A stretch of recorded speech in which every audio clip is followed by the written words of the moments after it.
in doTERRA. Have a firm belief in also our co-impact sourcing and the quality of the oils that you and I receive. Somebody asked me one time, why do I care so much about quality? Because I use them too.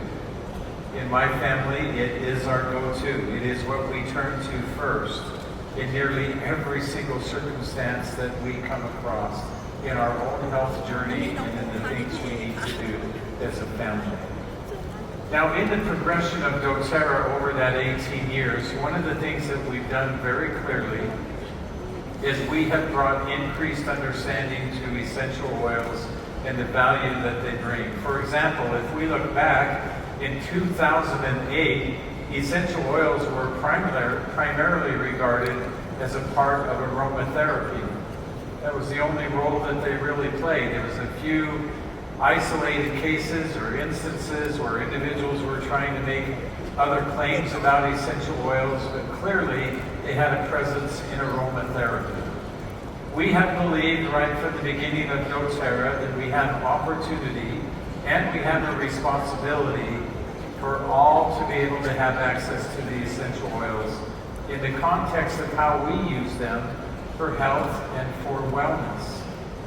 Now where we sit in 2026, the world has changed and essential oils are now considered to be an innovative and a necessary part of what it means to take responsibility for your own health and wellness. It's moved well beyond aromatherapy. It's not limited to that one thing. In 2006, 2008, the public showed a growing interest in the essential oils. It was intriguing. It represented some opportunity. And while there wasn't a lot of knowledge that was based around the essential oils, the medical community and the scientific community was very reserved in their own view of the essential oils.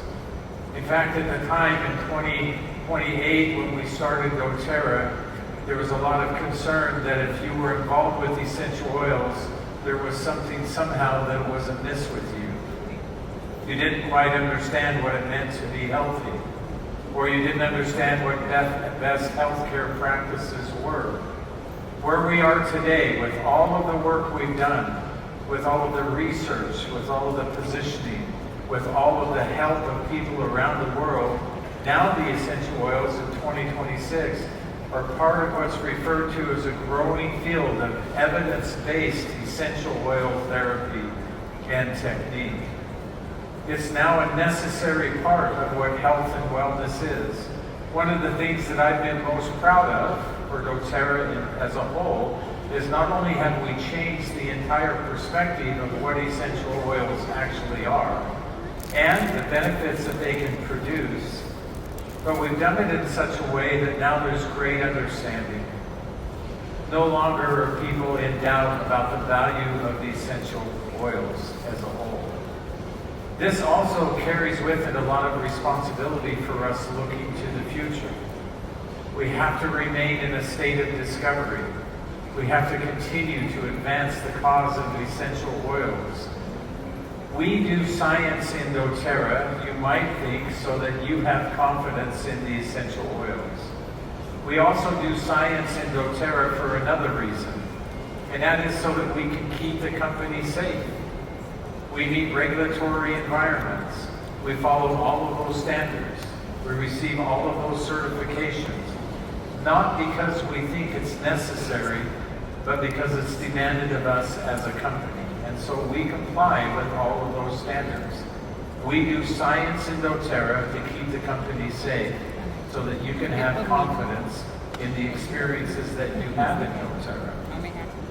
That will not falter or fail in doTERRA. I never perceive a time where we won't continue to do research and try to expand our own understanding. Somebody came up to my wife not too long ago. We were together, we were recognized, and they came up to me and they said something to my wife that she was not appreciative of. She said, "Oh my gosh, are you Dr. Hill's wife?" And she said, "Yes, I am." And she said, "You are so lucky.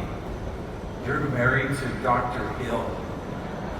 For me, that moment was a dream come true. I thought, that is fantastic.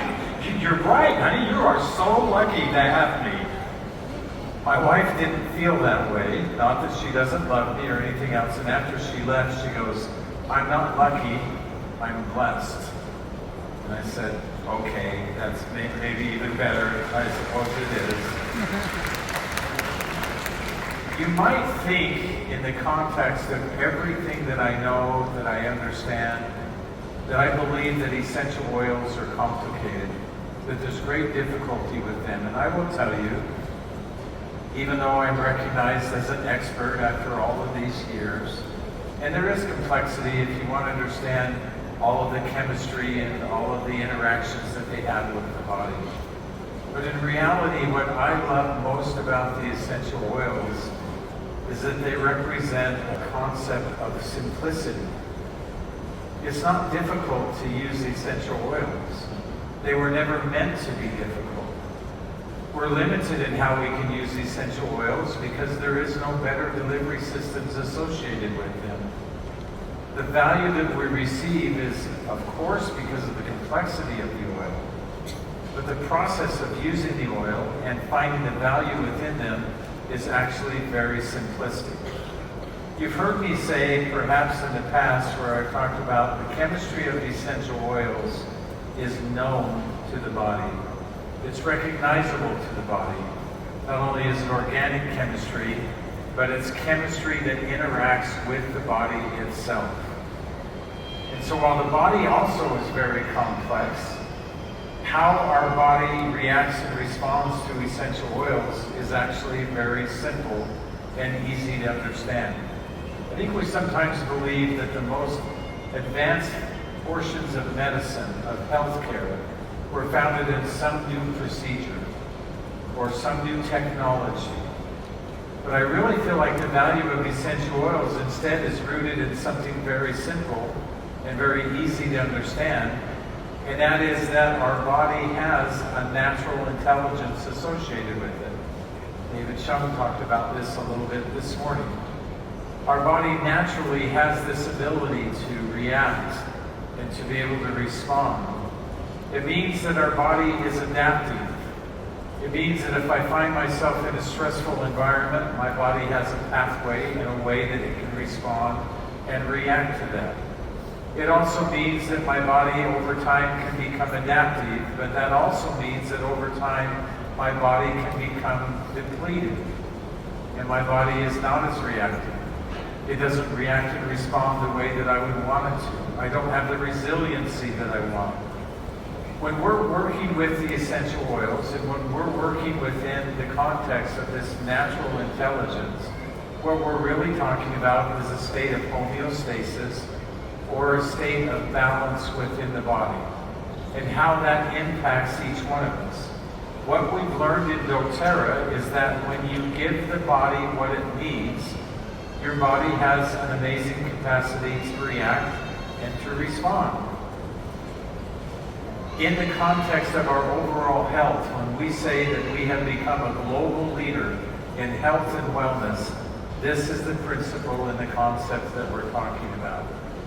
It's more than just using essential oils on a daily basis. It's developing daily habits.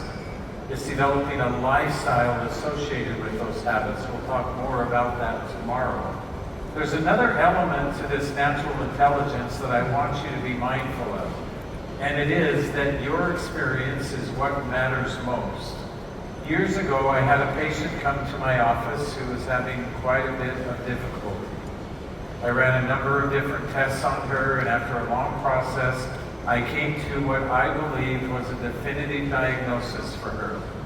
As she came back to my office so that I could share with her what the results of her testing was, and then I could explain to her what our path forward would be. As I shared that information with her, she looked at me very concerned and said, "You're wrong, Dr. Hill. That's not correct. That's not what's going on with me. I know it's not." And being a very young doctor and feeling like I knew everything, I looked at her and I'm embarrassed to tell you what I said. What I said was, "I'm the doctor. and you're not. And when you go to school for as long as I did, and when you know what I know, you can challenge my diagnosis. Until then, this is how we're going to move forward. And I really felt like I was doing a great service for her. She looked at me, I'll never forget it. She got up off of the exam table, and she looked at me and said, well, the problem is I'm no longer your patient. And she walked out of my office. And I was really angry. I was frustrated with her. How dare she? I went to school for all of these years. Why would she think that I'm wrong? Why would she think that she's right? Why won't she let me help her? And as the day went on, I got a little more frustrated and a little more angry. Towards the end of the day, I had another thought, which was, what if she's right? What if I'm wrong? What if I don't know what I think I know? What if she knows more about her body and her experience than I do? And so I resolved that as I left my office that evening, I would go by her home, which I did. Her husband answered the door, and I said, I'm so sorry to bother you. May I come in and speak with you and your wife? And I sat with her and I apologized to her. I told her I was sorry for being so stubborn and thinking that I knew better. I asked her to share with me more of her experience as to why she thought my diagnosis